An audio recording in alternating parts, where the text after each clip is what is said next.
Naka-pogi points na naman si Alden Richards dahil nagawa niya ang hamon ni Lola ni Dora na bumili ng maraming pili sa Bicol.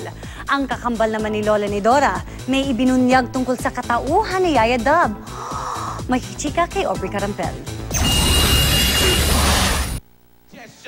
Hina-high blood na raw si Lola ni Dora kakaisip kung paano makukuha ang kanyang diary. Sa FB.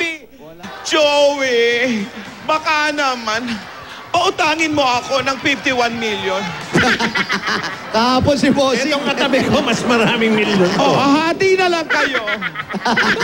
Tinikpa sa dibdib niya ang kakambal na si Lola Tidora.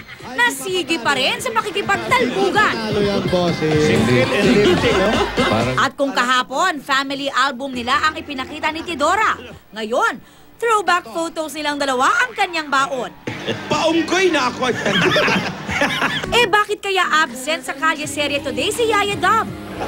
Si Yaya nga pala, ate ni Dora, nasaan? Wala tinatago ko, nilalayo ko siya sa'yo. Si Alden Richards naman, nakarating na sa Bicol para mamakyaw ng maraming pili na challenge sa kanya ni Lola ni Dora. Ano ba? Sa huli, may ibinunyag si Tidora. Si Yaya daw ay pamangkin ko. Oh? Anak siya ng isa pa naming kambal. Hindi dapat malaman ni Yaya ito. Nako. Kaya raw pala may punit ang isang lumang litrato na ipinakita ni Tidora kanina. Kung sino ang kakambal ni Dora at Tidora, isa na namang aabangan sa tinututukang Kalye Serye ng Itbulaga.